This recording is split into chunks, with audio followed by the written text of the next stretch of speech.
할렐루야. 반갑습니다. 저는 충북 괴산에 있는 추산교회의 이종남 목사입니다. 저희 교회가 있는 동네는요, 한 50가구 정도 모여 살고 있는 작은 시골 마을에 있습니다. 얼마나 시골이냐면 이렇게 하면 이해가 되실 것 같아요. 사람보다 소가 더 많고요. 배달앱을 키면요, 아무것도 안 잡혀요. 그렇게 배달도 안 되는 그런 동네입니다. 그곳에서 15년째 좀 하나님의 놀라운 은혜들을 누리면서 목회 생활을 이어가고 있습니다.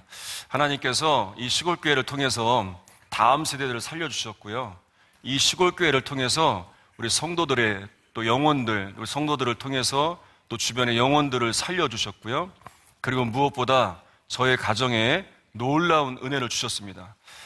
오늘 이 시간에 한번 여러분들과 함께 하나님이 살리신 이야기들을 나누려고 합니다. 제 딸아이가요, 고3 때 일이었어요. 대입을 앞두고 있으니까 얘가 갑자기 믿음이 좋아진 거예요. 그러더니 성경책을 막 읽기 시작했습니다. 옆에 있는 친구가 이게 성경책인지 모르고 교회를 안 다니니까 이게 재미난 책인 줄 알고 제 딸아이한테 그랬대요. 이 책 좀 나도 좀 보자. 너만 보지 말고. 순간 우리 딸이 지혜를 발휘해서 이렇게 얘기했대요. 너 이거 한 번 읽으면 처음부터 끝까지 봐야 된다. 중간에 포기하면 안 돼. 다 읽지는 못하고 사도행전 1장부터 28장까지 다 읽으라고 한 거예요. 근데 진짜 이 친구가 그 사도행전 1장부터 28장까지를 처음부터 끝까지 그 긴 시간을 다 읽더래요. 제가 사도행전을 많이 설교해 봤는데요, 이렇게 은혜스럽게 잘 정리한 말은 처음 들어봤어요. 뭐라고 얘기했냐면 이 친구가 성경을 딱 읽어보더니 이렇게 말했대요. 끝내준다. 그 다음 말이 더 걸작이에요. 다 살려낸다. 여러분, 성경을 한 번도 안 읽어본 이 불신자의 눈으로 본 하나님의 역사는요, 살려내는 역사더라고요. 저는요, 말씀을 전하는 자리 설 때마다 제가 대단한 강사도 아니고 유명한 강사도 아니고 제가 무엇을 내세우겠습니까? 이 한 가지만 붙들고 말씀을 전합니다. 하나님이 살아계신다. 그리고 이 부족한 총을 통해서 오늘도 여러분들을 살려내실 것이고 여러분들의 교회를 살리실 것이고 이 땅을 살려내시는 역사가 반드시 일어날 줄 믿습니다. 먼저 제 이야기를 시작으로 간증을 하려고 합니다. 저는 믿음의 가정에서 태어났습니다.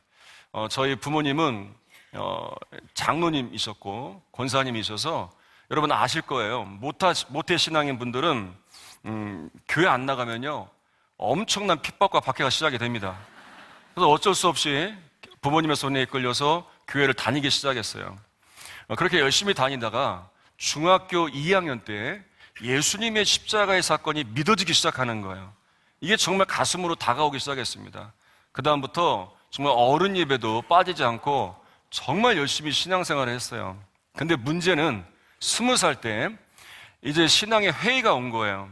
왜냐하면 주변의 사람들을 보니까 또 어른들을 보니까 변하지 않고 달라지지 않고 갈등하고 문제 있는 교회의 모습을 보면서 청년 때 교회를 떠나게 되었어요. 그리고 마음대로 살았습니다. 제가 대학교를 한 군데 더 나왔거든요. 해병대를 나왔어요. 해병대를 가니까 3가지를 알려주더라고요.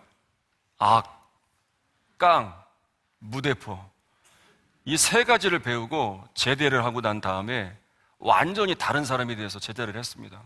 그리고 정말 더 마음껏 살았어요. 무서울 것이 없었어요. 그렇게 대학교 3학년 때 대학교에서 주점을 열었는데 그 주점을 운영하면서 화를 참지 못하고 사람을 그만 때렸어요. 그래서 집단 폭력 사건의 주범이 돼서 이제 엄청난 고생을 하게 되었습니다. 그때 이제 학교도 그만두게 되고 이제 그 엄청난 합의금을 구하기 위해서 이제 공장에 다니면서 밤새 일을 하게 되었어요. 그렇게 이제 친구들은 다 학교를 가는데 공장에서 밤새 일을 하면서 땀을 흘리고 기름 범벅이 되어서 이제 새벽에 쉬는 시간에 아스팔트에 누워 있는데 그냥 눈물이 나오더라고요. 그냥 눈물이 나오는 거예요. 내가 왜 이렇게 됐을까? 나도 좋았던 때가 있었는데, 그러면서 뭐가 생각이 났냐면 중학교 2학년 때 그때 경험했던 십자가의 사랑, 그 강렬했던 십자가의 은혜가 생각이 나는 거예요. 그리고 그때 정말 오랜만에 기도하기 시작했어요. 하나님, 이 고통에서 나를 건져 주시옵소서. 그러면 하나님을 위해 살겠습니다. 그런데요, 그 기도 이후로 정말 놀라운 일들이 일어났어요. 그렇게 엄청난 합의금이 도움의 손길들을 통해서 마련이 되고 해결되지 않을 것 같았던 사건 처리가 정말 잘 이루어지게 되어서, 그리고 학교도 다시 다니게 되었습니다. 그런데 그때 기도해야 되겠다라는 마음이 생긴 이유가 있어요. 부모님의 기도 때문이었어요. 제가 술을 먹고 새벽에 집에 들어가면 그때 시간이요, 부모님이 새벽 예배 마치고 오는 시간이셨어요. 근데 양심이 있어서 새벽 5시 안에 들어갔습니다. 들어가 있으면 저 같았으면요 화가 났을 거예요. 그런데 저희 아버지가 제 머리에, 술 취한 제 머리 위에 손을 얹고 기도해 주셨어요. 근데 어떤 때는 가만히 들어보면요, 그때 하고 싶은 이야기를 다 하시더라고요. 그리고 어떤 때는 화가 나시면 누르는 힘도 세져요. 근데 여러분, 그때 제 마음에 아버지의 기도가 마음에 남는 거예요. 마음에 울림이 있어요.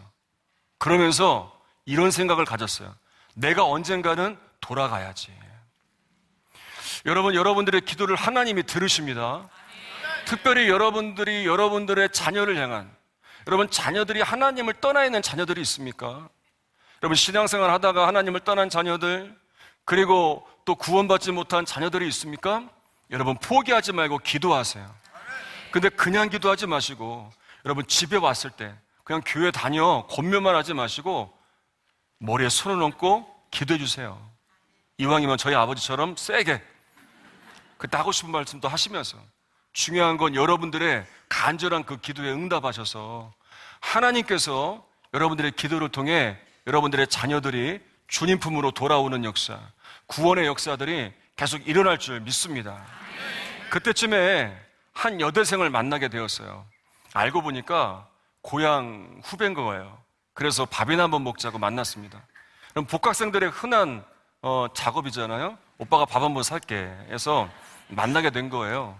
근데 만났는데 혼자 2시간을 얘기하는 거예요. 근데 재미가 없어요. 왜냐하면 순전히 교회 얘기예요. 교회 다녀온 얘기, 교회에서 은혜 받은 얘기, 교회에서 사람들과 봉사한 얘기, 이 봉사한 얘기만 2시간을 하는 거예요. 제가 이 얘기를 듣다가 다시는 만나지 말아야지, 그렇게 결단을 하고 집에 왔는데 생각이 나는 거예요. 그래서 또 만나게 됐습니다. 2번째 만났는데 또 2시간을 얘기하는데 똑같아요. 교회 간 얘기, 예배 때 은혜 받은 얘기, 또 교회 사람들과 함께한 얘기, 그 얘기만 하는 거예요. 내가 다시는 절대 안 만난다. 근데 3번째 또 생각이 나는 거예요. 그래서 또 만났어요. 또 교회 얘기를 하는 거예요. 그런데 그때 제 마음 가운데 어떤 마음이 들었냐면 이런 마음이 들었어요. 아, 이 여자랑 결혼하고 싶다. 3번째 만남에 그런 마음이 들더라고요. 그래서 그 다음 해에 결혼을 하게 되었습니다.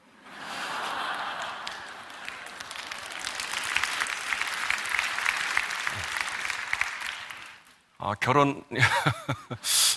근데 결혼하기 전에 제 아내하고 교회에 오랜만에 나갔던 적이 있었어요.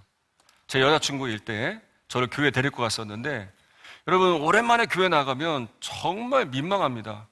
얼마나 민망했는지 몰라요. 너무나 죄송스럽고 민망해서 맨 뒤에, 기둥 뒤에 구석에서 그냥 고개를 푹 숙이고 있었어요.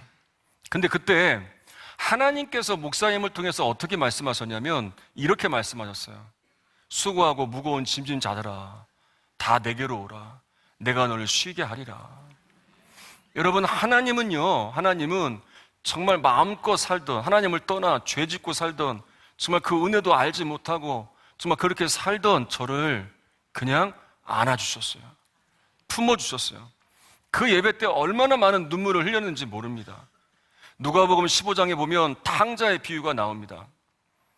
둘째 아들이 아버지에게 자신의 몫을 요구해서 집을 나가버리죠.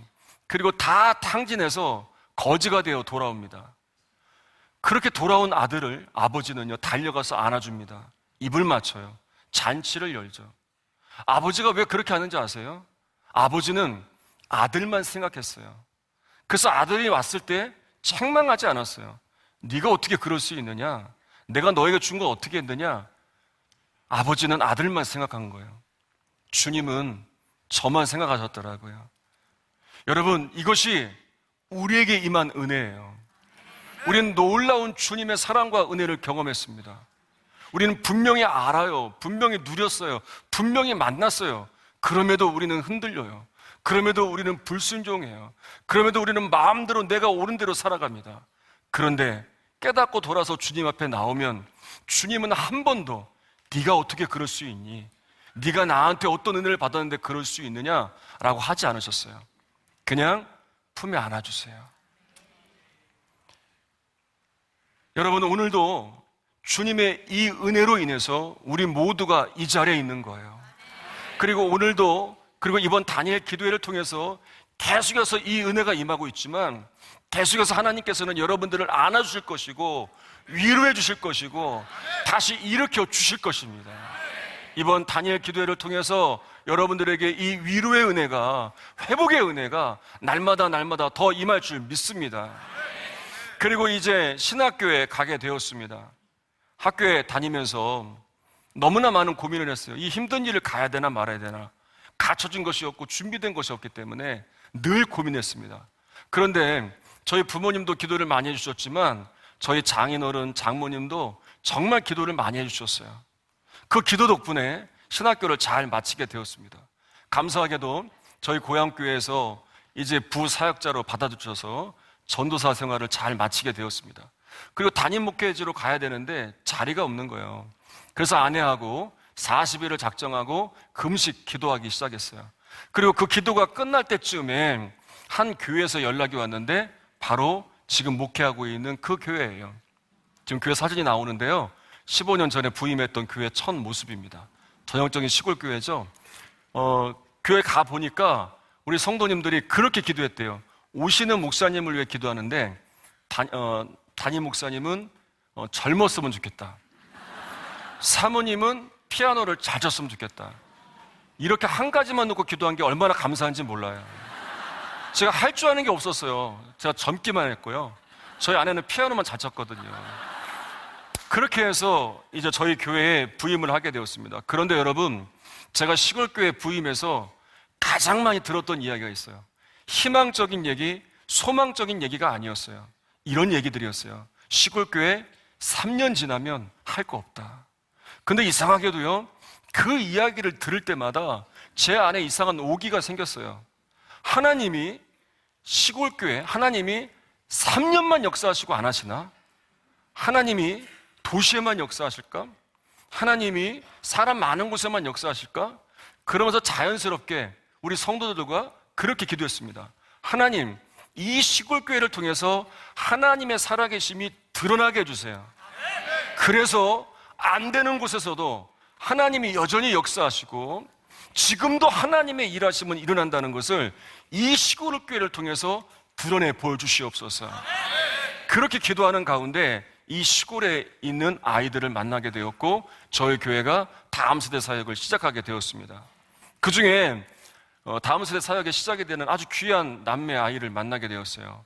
초등학교 6학년 남자아이와 그리고 중학교 2학년 여자아이를 만났는데 지금도 잊혀지지 않아요. 이 여자아이가 저한테 했던 말을, 아저씨 누구세요? 라고 얘기를 했어요. 그렇게 만나서 정말 이 아이들은 정말 사랑이 필요한 아이들이었어요. 그래서 같이 저희 집에서 같이 지내면서 이곳에서 만난 저희 딸이 되었고 아들이 되었어요.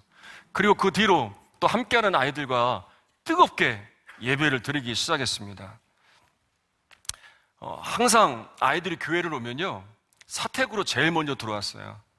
제일 먼저 사택으로 들어와서 거기에서 자고 먹고 또 거기서 학교도 가고, 그렇게 사택이 이 아이들의 놀이터였어요. 그 지들끼리 이렇게 얘기해, 웃으면서. 야, 여기는 추산 보육원이다 라고 얘기할 정도로 항상 아이들이 바글바글 했습니다. 나중에 저희 투산에서 만난 딸내미가 저희 친딸한테 그런 얘기를 했대요. 얘들이 크고 나서 뭐라고 얘기했냐면, 너희에게 엄마 아빠가 가장 필요할 때 우리가 너희 엄마 아빠를 빼앗아서 미안해. 이제 우리가 언니 오빠가 이제 너희들을 책임져 줄게. 이 방송을 통해서 듣고 있을 텐데 오늘 이 자리에 왔을 텐데 책임져 줄게 잊지 않고 있습니다. 예. 그렇게 이 아이들과 중심으로 해서 한 15명 정도 된 것 같아요. 그 아이들과 함께 이 시골에서 토요일마다 모여서 뜨겁게 예배했습니다. 정말 아이들이 얼마나 순수한지 정말 회개하자고 하면요, 정말 눈물로 회개했어요. 말씀을 전하면 그냥 그 말씀 그대로 믿었어요. 그렇게 기도하는 순간 어느 날 정말 성령의 이 마가의 다락방에 임했던 성령이 이 아이들에게 임하기 시작했어요. 그리고 이 아이들이 방언을 하고 예언을 하고 환상을 하고 환상을 보고 놀라운 은혜들이 임했습니다. 그리고 어느 날 이 아이들을 통해서 하나님께서 주변의 아이들을 살리시려는 그런 비전을 주셨어요. 그래서 그때부터 이 아이들과 함께 주변의 아이들과 주변의 인근의 교회들과 함께 수련회를 열게 되었습니다. 수련회를 열면서 그냥 하지 않았어요. 정말 뜨겁게 아이들과 은혜를 사모하고 똑같이 말씀을 나누고 함께 기도하면서 밤이 새도록 그렇게 하나님의 은혜를 나누었습니다. 강사님들이 오시는 강사님들마다 놀랐어요. 왜냐하면 깜깜한데 여기 교회가 있을까? 산을 구부굽이 넘어오는데 깜깜한데 이게 마을이 있을까? 근데 교회가 하나 있어요. 교회 들어왔는데 아이들이 꽉 차 있거든요.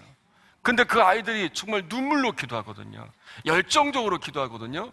그래서 강사님들이 놀라고 강사님들이 은혜를 받아서 오히려 강사비를 놓고 가는 경우도 있었어요.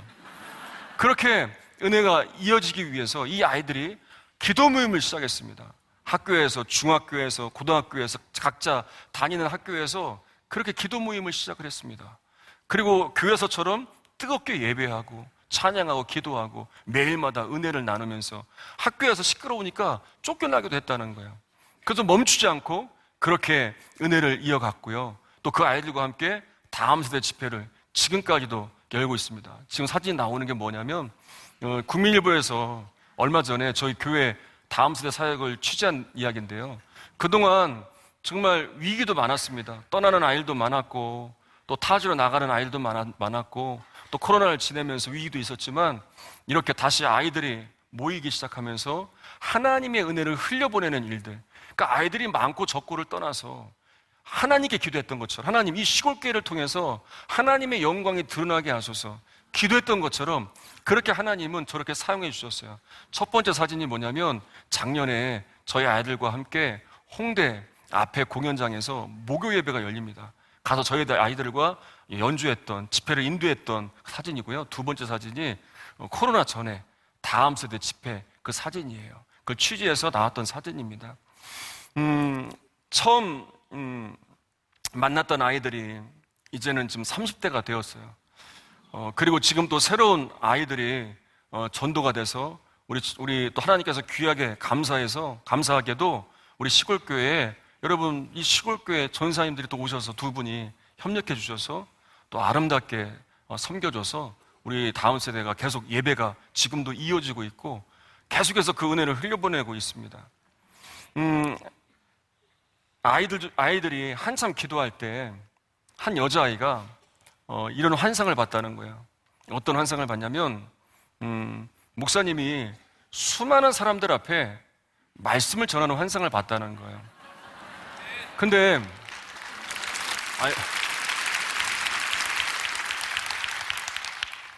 작년에 이제 목회자 집회를 다녀오면서 이게 생각이 났어요. 10년 전 사진, 10년 전 이야기가. 그래서 이 아이한테 카톡을 보냈어요. 야, 오늘 목사님들 집회 갔다 왔는데, 야, 진짜 하나님이 너한테 응답하신 것처럼 이렇게 역사하셨어. 너무 감사하다. 카톡을 보냈는데 이렇게 얘기하더라고요. 하나님께서 보여주신 건 더 많았습니다. 근데 오늘이 그날입니다. 하나님께 영광 올려드리겠습니다. 제가 무슨 얘기를 드리려고 하냐면요. 그때 이 시골에서 아이들과 그냥 기도했을 뿐이에요. 하나님, 이 아이들을 통해서, 이 교회를 통해서 하나님의 영광을 드러내소서. 근데 하나님께서는 그때 우리에게 분명한 응답을 주셨고 그 응답을 하나하나 이루어 가시며 지경을 넓히시면서 그렇게 하나님이 약속하신 것을 반드시 이루어 주시더라고요. 여러분, 여러분들에게 하나님께서 약속하신 것들, 여러분, 우리는 기다립니다. 왜 이런 일들이 안 일어나는가? 하나님 말씀하셨잖아요. 약속하셨잖아요. 왜 이런 일들이 안 일어납니까? 여러분, 하나님이 약속하신 것은, 응답하신 것은 반드시 이루어집니다. 우리는 부족하지만, 우리는 연약하지만 하나님은 위대하신 분이십니다. 여러분에게 약속하신 것들이 이루어질 것을 믿고 끝까지 믿음으로 승리하며 나아갈 때에 하나님의 이 놀라운 승리를 누리시기를 바랍니다. 하나님께서 이렇게 시골교회를 살려내 주시니까 우리 성도님들의 믿음이 많이 성장하게 되었습니다. 오늘 사실 시골에서 우리 성도님들도 같이 오셨어요. 와서 앉아 계시는데 지금 재미난 건 뭐냐면요, 도시 사람인 것처럼 앉아 계세요.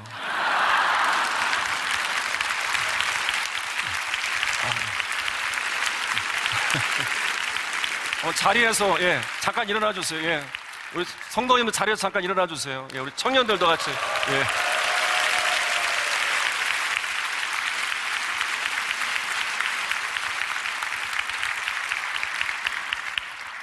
딱 봐도 추산이 출신이잖아요. 그렇죠?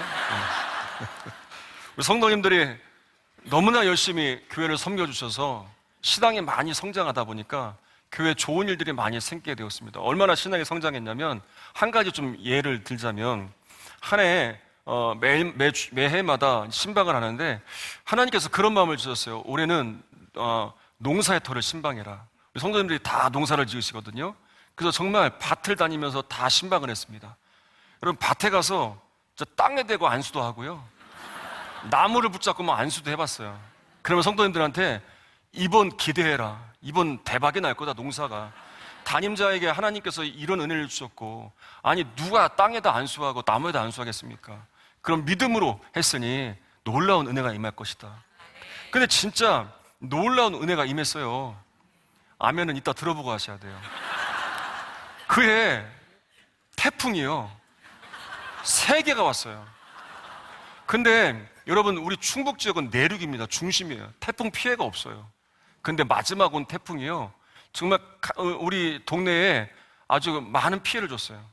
이제 수확을 앞두고 있었는데 가서 신방을 가보니까요, 사과가 다 떨어졌어요. 밑에가 빨간 거예요. 얼마나 마음이 아픈지.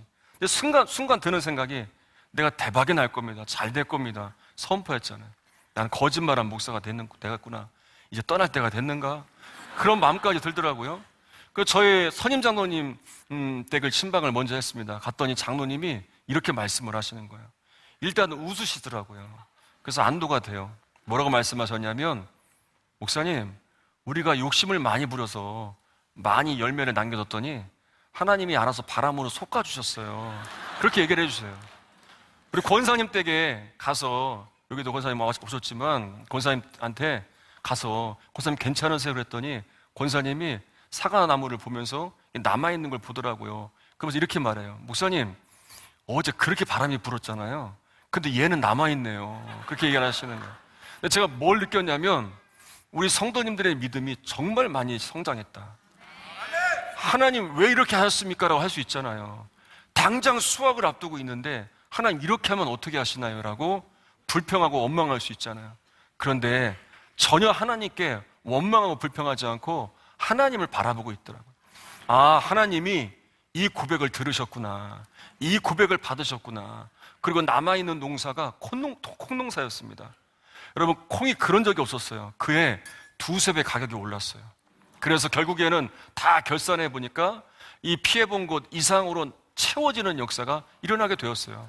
이렇게 하나님께 영광 돌리겠습니다. 이렇게 우리 성도님들이 신앙에 성장을 하고 이런 은혜들을 경험하니까 가서 동네 가서 전도하시는 거예요.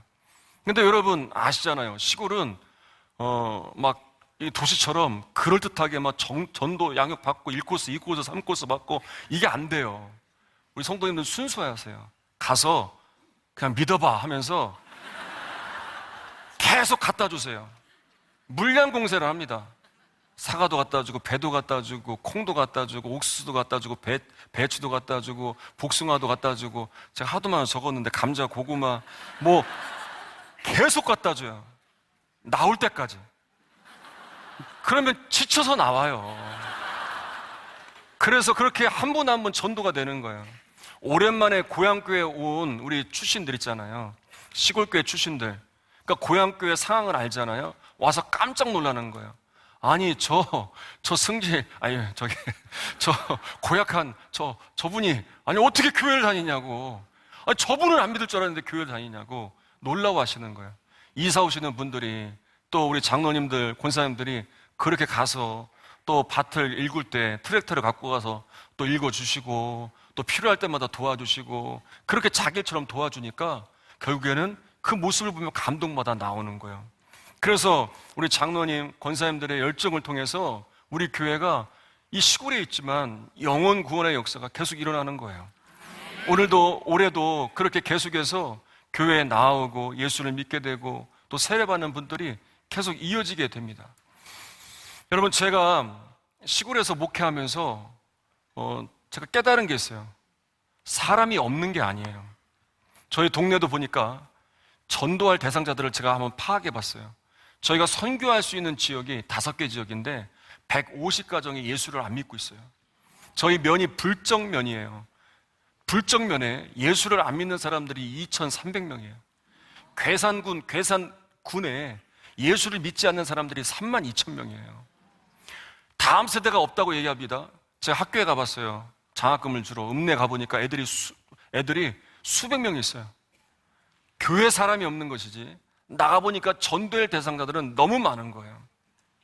제가 시골에서 목회하면서 배운 것이 있습니다. 그건 뭐냐면 하나님이 역사하시는 이 순서가 있습니다.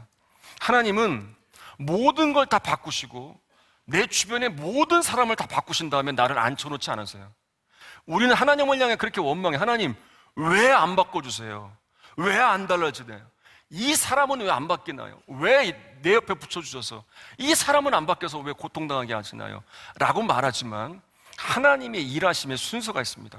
그건 뭐냐면 하나님은 나부터 바꾸세요.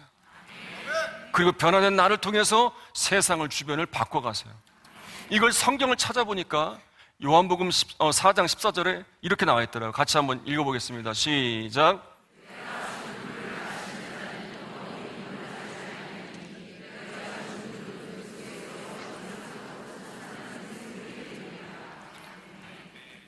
예수님을 통해서 영원히 목마르지 않는 은혜가 임하는 것, 이게 샘물의 은혜입니다.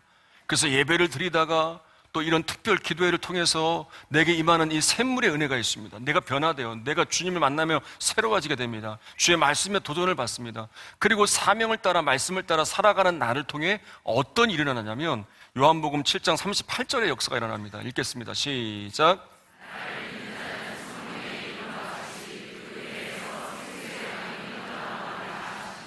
아멘. 여러분, 강물은 흘러가면서 주변을 살려냅니다. 여러분, 우리에게 임한 샘물의 은혜를 가지고 나아가서 우리가 주의 말씀을 따라 살아가고 주의 사명을 따라 살아갈 때 우리를 통해 주의 강물이 흘러가는 거예요. 여러분, 그때 성경을 보니까 이런 표현이 나오더라고요. 주의 손이 함께하여. 그래서 위기의 순간에도 주의 손이 함께하여 복음의 역사가 일어나더라고요. 여러분, 우리를 통해서, 변화된 우리를 통해서 우리가 주의 사명과 주의 말씀을 붙들고 나아갈 때 주의 손이 함께하여 강물이 흘러가며 주변이 변화되는 역사가 일어나는 거예요. 마치 이 다니엘 기도를 통해서 수많은 영혼들이 회복되어지고 수많은 교회들이 힘을 얻어 회복되는 것처럼 이런 강물의 역사가 시작되는 겁니다. 여러분, 그래서 여러분들이 회복되어야 될 이유가 여기에 있는 거예요. 이번 다니엘 기도를 통해서 여러분들이 회복될 것입니다. 다시 살아날 것입니다. 그리고 살아난 여러분들을 통해서 이 강물이 흘러가 교회가 살아나고 이 땅이 살아나는 역사가 일어날 줄 믿습니다.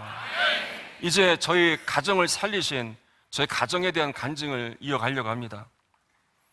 7년 전에 일인데요. 저희 교회가 부흥회를 앞두고 있었습니다. 이제 저희 교회 아이들이 이제 간식을 먹으러 갔다가 전화가 왔어요. 목사님, 빨리 와야 할 것 같습니다. 가서 보니까 간식을 먹고 돌아오다가 차가 언덕에서 굴른 거예요. 그 차에 5명이 타고 있었는데 다행히도 4명은 다 서 있더라고요. 멀쩡히. 야, 너희들 괜찮니? 괜찮아요, 목사님. 너무 감사했어요. 그런데 한 명이 안 보여요. 저희 딸아이가 안 보이는 거예요. 그래서 밑에를 보니까 굴러떨어진 차 옆에 저희 딸아이가 엎어져 있는 거예요. 그래서 막 내려가서 저희 딸아이 성은인데, 성은아, 괜찮아? 그랬더니 저희 딸아이가, 아빠, 나 너무 아파. 움직일 수가 없어. 뭔가 큰일이 일어났구나. 빨리 가까운 대학병원에 구급차에 실어서 이제 옮겨갔습니다. 그랬더니 그 병원에서 여기서 할 수 없습니다. 빨리 큰 병원 가서 수술해야 되는데 서울로 가면 늦으니까 1시간 거리에 원주 세브란스 병원에 준비를 해놓을 테니까 빨리 가야 됩니다. 순간 드는 생각이 이게 마지막일 수 있겠다라는 생각이 들더라고요. 그래서 의사 선생님한테 얘 죽을 수도 있나요? 사망할 확률이 60% 이상입니다. 수술을 빨리 해야 됩니다. 라고 얘기하는 거예요. 제 아내한테 그렇게 얘기했어요. 구급차를 타고 가는 아내한테, 여보, 당신 정신 차려야 돼. 마지막일 수 있어. 이 아이가 정신이 있는 것 있을 때 하고 싶은 얘기들 해. 그리고 주님만 바라볼 수 있도록 계속 말 걸어.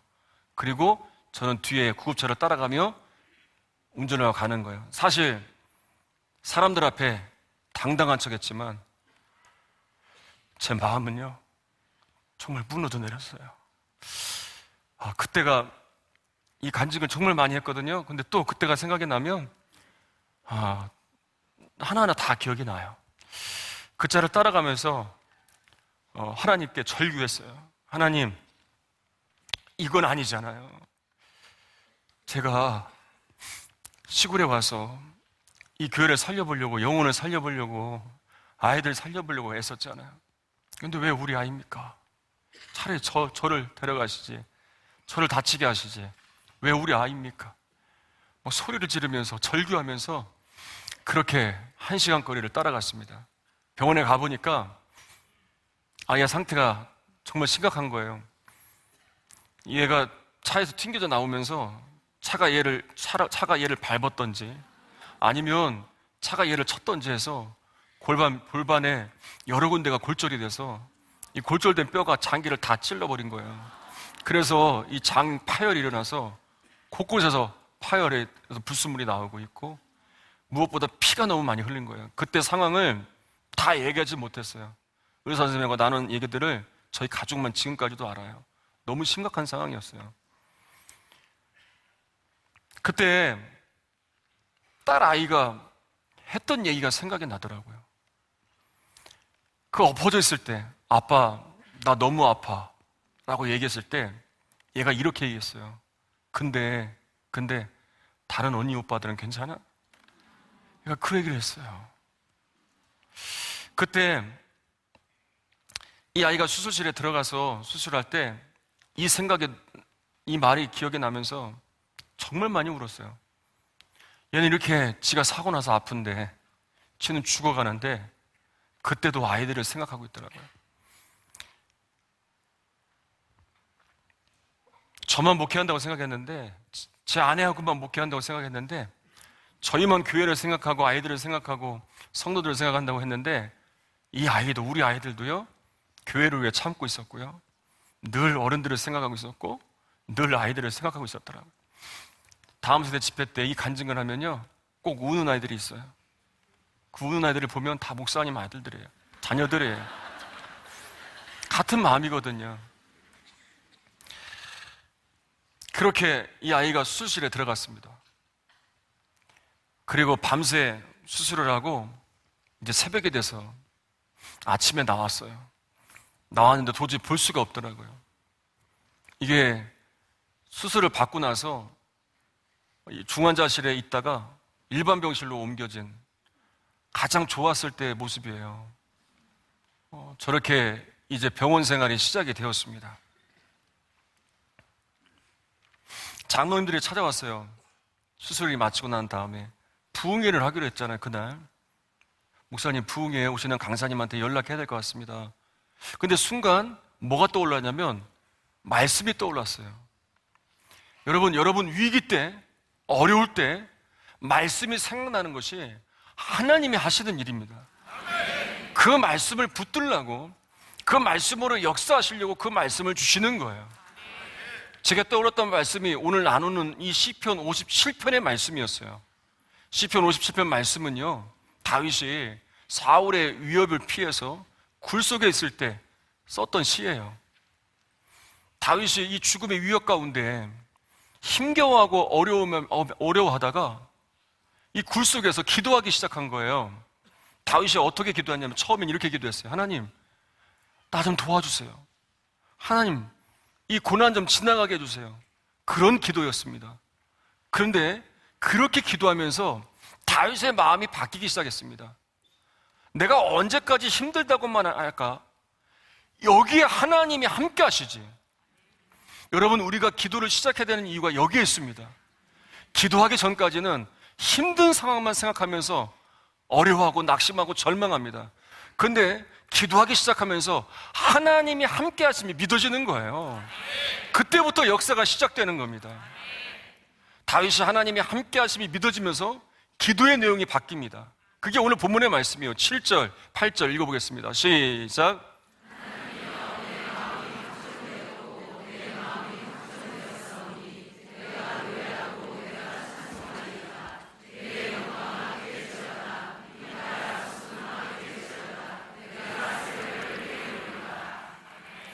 다윗의 결단은 뭡니까? 하나님만 찬양하겠다는 거예요. 하나님께 감사하겠다는 거예요. 내가 지금 언제 죽을지 모르는 비참한 신세이지만 하나님이 함께 하시니 내가 하나님께 찬양하고 감사하겠다. 그리고 새벽을 깨우겠다는 건 뭐냐면 이런 상황에서 낙심만 하면 침체에 빠지지 않겠다. 이 영적인 침체에서 벗어나 하나님을 바라보겠다는 결단입니다. 여러분, 우리에게 일어나는 승리가 이겁니다. 먼저 환경이 바뀌고 상황이 바뀌고 모든 것이 내가 원하는 대로 바뀌는 것 이전에 영적 침체에서 벗어나는 새벽을 깨우는 승리가 우리에게 먼저 일어나야 됩니다. 근데 여러분, 다윗의 기도가 놀라운 게 여기서 멈추지 않아요. 한 단계 더 나아가요. 그건 뭐냐면 하나님의 영광을 구합니다. 달라진 건 하나도 없어요. 여전히 사울의 죽음의 위협 가운데 있습니다. 여전히 굴 속에 있습니다. 근데 다윗이 새벽을 깨우니 영적인 침체에서 벗어나니 하나님의 영광을 구하는 데까지 나아가게 됩니다. 우리 11절 말씀 읽어보겠습니다. 시작.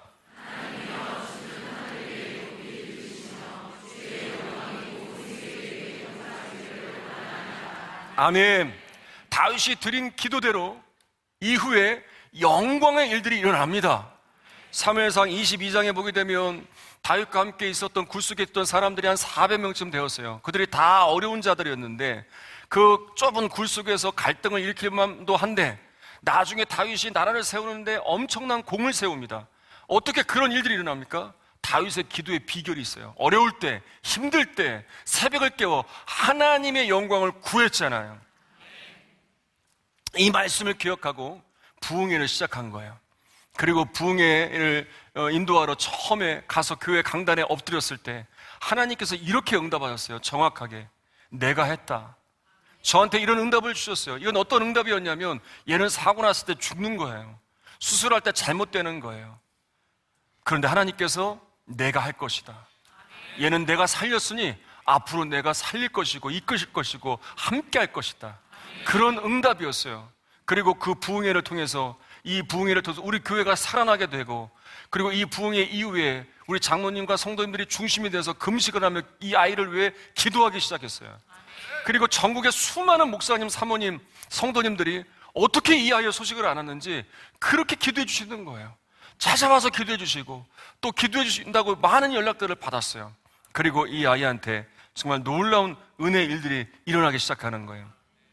한 번은 이제 이 아이가 오랜 시간 투병 생활을 하니까 이 골반을 다치고 장을 다치고 장기를 다치다 보니까 아이가 그냥 누워만 있었어요. 아까 그 사진처럼 그 모습 그대로 수개월을 몇 달을 그렇게 움직이도 못하고 대소변을 다 받아내면서 그렇게 있었어요. 그러니 얼마나 힘들었겠어요. 중학교 2학년 때. 한 번은 그 아이가 그러는 거예요. 왜 나만 이렇게 고생해야 되냐고. 잘 참던 아이가 울면서 나는 왜 이렇게 되느냐고 막 우는 거예요. 그래서 하나님께 기도했어요. 조용히 나와서 복도에서 기도하는데 하나님께서 지혜를 주셨어요. 다시 찾아가 달래면서 성은아, 오늘부터 네가 감사할 일들을 찾아봐. 너 할 수 있는 게 있잖아. 지금 손은 움직일 수 있잖아. 그러니까 아빠가 거치대를 하나 사줄 테니까 스마트폰을 놓고 네 손으로 카톡에 감사일기를 써봐. 처음에는요, 감사할 게 뭐 있냐고 막 짜증을 내더라고요. 그래서 귓속말로 그렇게 얘기했어요. 감사기 시작하면 아빠가 네가 좋아하는 강아지 사줄게. 그러니까 표정이 달라지더라고요. 그러면서 쓰기 시작했어요.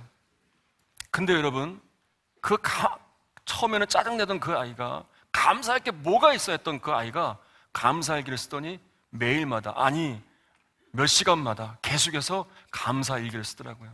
나중에 보니까 정말 많은 감사의 내용들이 있었어요. 하나만 제가 캡처해봤는데요, 하나만 제가 읽어드릴게요. 이게 많이 좋아진 때예요. 수술하고 나서 주님, 중환자실에서 고통스러워하던 때가 엊그제 같은데 벌써 모든 과정을 마치고 재활을 기다리고 있네요. 정말 힘들고 힘들었던 시간들, 가지 않을 것 같던 시간들이 벌써 지나 이렇게 수술도 다 잘된 모습으로 더 낫길 기다리고 있습니다. 처음엔 살 수 있을까 했었는데 이렇게 건강하게 기적적으로 지금까지 이끌어주신 주님의 은혜가 너무 놀랍고 감사합니다. 제 믿음이 너무나도 부족함에도 불구하고 하나님께서는 많은 중보자들을 통해 저를 사랑한다고 말씀해 주시고 계십니다. 너무 감사합니다. 그러니까 이런 감사의 내용들이 계속 이어지는 거예요. 그리고 이 감사가 이 아이를 더 회복시키는 거예요. 여러분, 고난의 순간 절망과 낙심은 우리를 더 좌절하게 만듭니다. 그런데 이 고난의 순간 하나님께 감사하기 시작하면 하나님이 하시는 일들이 일어나게 됩니다. 저희 아이가 교통사고 난 이후에 5번의 큰 수술을 하게 되었어요. 그러다 보니까 배에 여러 가지 흉터들이 많이 있습니다. 한 번은 이 아이가 그 흉터들을 보게 된 거예요. 오랫동안 보지 못하다가 배에 난 많은 흉터들을 보고 나서 그렇게 얘기하더라고요. 저희 아내한테 울면서, 엄마, 나 이렇게 배 흉터가 많은데 나중에 결혼하면 내 남편이 싫어하면 어떡해. 그러니까 이 아이는 정말 진지한 거예요. 제 아내가 참 지혜로워요. 여자분들은 참 지혜로워요. 뭐라고 얘기하면 이렇게 얘기했어요. 성은아, 예수님도 십자가에 죽으시고 부활하셔서 제자들에게 나타나셨을 때 손에 못자국, 옆구리에 창자국 그대로 나타나셨잖아. 그러면서 예수님이심을 보이셨잖아. 너에게는 흉터는 너를 힘들게 한 일이 아니라 너를 살리신 하나님의 흔적이야. 너는 그걸 보면서 하나님이 하신 일들을 기억하고 하나님을 전하는 사람이 되어야 돼. 이 아이가 이 투병생활을 통해서 하나님의 비전을 가지게 되었어요.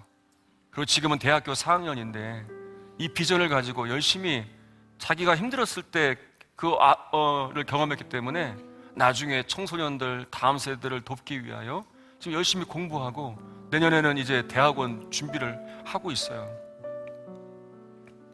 여러분, 지금까지 우리는 고난 중에 힘든 일들만 있지 않았어요.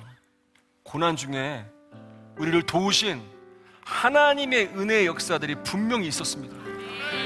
우리는 그 고난 중에 우리를 힘들게 한 일들만 기억하며 또다시 그걸 끄집어내서 힘들어하고 아파하는 것이 아니라 그때 우리를 승리케 하신 일들을 기억하며 지금의 이 고난도 이기게 하실 거야. 앞으로도 하나님이 이끄실 거야. 이 믿음을 가져야 돼요. 다니엘 기도회 강사로 초청을 받고 계속 기도했어요. 하나님께서 이 시골교회 목사를 이 귀한 자리에 세우시는 이유가 뭘까? 기도하며 말씀을 준비했습니다. 그리고 1일부터 지금까지 참여하면서 그 하나님의 뜻하심을 깨닫게 되었어요. 첫날부터 시골교회 목사님들, 사모님들, 저는 잘 알잖아요. 주변의 상황을 알잖아요. 오늘도 오는데 우리 계산지역 목사님들이 계속 연락이 오는 거예요. 응원하겠다고, 힘이 된다고. 그 상황들을 제가 다 알잖아요. 또 삼각교회에서 예배하고 있는 목사님들, 사모님들, 성도님들, 그마저도 없어서 목사님과 사모님만 예배하고 있는 교회들, 그리고 엄청난 고난과 위기 가운데 하나님 앞에 예배하고 있는 성도님들, 일부터 참여하는데 막 눈물이 나는 거예요. 이분들이 생각이 나는 거예요. 그러면서 하나님께서 이 부족한 시골교회 목사를 세우신 이유가, 저를 통해 역사하신 하나님, 우리 교회를 통해, 우리 가정을 통해 역사하신 하나님의 살아계심의 간증을 통해 우리 목사님들에게, 우리 시골교회 목사님들에게, 삼각교회 목사님들에게, 사모님들에게, 고난 가운데 있는 우리 성도님들에게 하나님의 위로를 주시기 위함이시구나, 그분들을 살려내시기 위하여 이 자리를 통해 그렇게 은혜를 주시는구나. 여러분, 하나님께서 여러분들을 위로하시고 계십니다. 그리고 여러분들을 살려내고 계십니다. 그리고 하나님의 위로로 살아난 여러분들을 통해서 하나님은 반드시 살려내실 것입니다. 여러분의 가정을 살려내실 것이고, 여러분들의 교회를 살려내실 것이고, 살아난 교회를 통하여 이 땅을 살려내실 것입니다. 이번 다니엘 기도를 통해서 이 살려내시는 역사가 우리 모두에게 임하게 되기를 간절히 소망합니다. 우리 이 시간에는 함께 찬양하는 시간을 갖겠는데요, 특별히 저희 아이가 하나님께 찬양하기 위해서 포항에서 올라왔어요. 우리 저희 아이가 찬양을 하고 우리 함께 또 찬양하는 시간을 갖도록 하겠습니다.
날이 저물어 갈 때,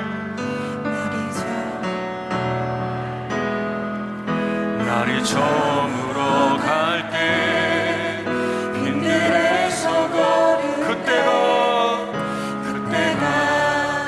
하나님의 때, 내 힘으로 안 될 때,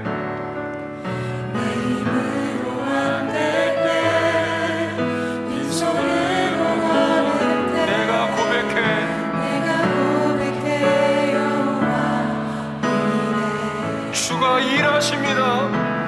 주가 일하시네. 주가 일하시네.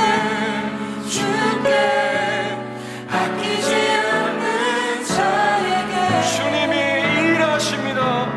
주가 일하시네. 주가 일하시네. 신뢰하며 주님의 일하심을 기대하며 손 들고 찬양합니다. 주님이 일하십니다. 아멘. 일하시네. 주께 아끼지 않는 자에게 주님이 일하십니다. 주가 일하시네. 주가 일하시네. 신뢰하며 오는 자에게. 우리 잠깐 함께 함께 통성으로 기도할 텐데요, 두 가지만 놓고 기도하겠습니다. 첫 번째는 하나님, 나를 회복시켜 주시옵소서. 다시 성령으로 충만하게 하소서. 두 번째는 살아난 나를 통하여 주변을 살려주시옵소서. 한국교회를 살려주시고 이 땅을 살려주시옵소서. 우리 주여 한번 부르짖고 함께 통성으로 기도합니다. 주여, 아버지 하나님, 하나님, 우리를 일으켜 주시옵소서. 하나님, 다시 회복되게 하여 주시옵소서. 다시 살아나는 역사가 일어나기를 원합니다. 새벽을 깨워 하나님의 영광을 구했던 다윗처럼 우리도 새벽을 깨워 이 영적 침체에서 벗어나 이번 다니엘 기도를 통하여 하나님의 영광을 구하는 하나님의 사람들로 일어서게 해주시옵소서. 다시 회복된 우리들을 통하여, 다시 살아난 우리를 통하여 우리 가정이 살아나게 하시고 우리 교회가 살아나게 하시며 이 땅에 회복되는 역사가 일어나게 하여 주시옵소서. 하나님의 말씀은 살아있습니다. 하나님은 살아계십니다. 하나님은 지금도 역사하십니다. 이 말씀만 부여잡고, 이 사명만 부여잡고 이 세상 가운데 나아갈 때 주의 손이 함께하여 살아나는 역사, 살려내는 역사들이 곳곳에 일어나게 하여 주시옵소서. 하나님이 하십니다. 하나님이 이루십니다. 함께 해주시옵소서.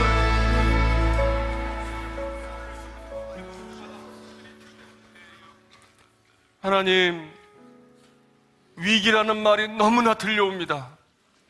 여기저기 위기라고 합니다. 그런데 하나님의 역사는 위기의 때 더 강력하게 일어났습니다. 하나님, 하나님의 말씀이 살아있고 하나님이 우리와 함께 하시기에 우리가 영적인 침체에서 벗어나 하나님의 영광을 구하며 주의 말씀에 순종하며 나아갈 때 우리를 통해 살려내는 역사는 지금도 일어납니다. 이번 다니엘 기도를 통하여 우리 모두를 통하여 이 살려내는 역사를 통해 하나님의 살아계심이 지금도 하나님이 역사하신다는 이 사실이 열방 가운데, 온 땅 가운데 증거되게 하여 주시옵소서. 예수님의 이름으로 기도하옵나이다. 아멘.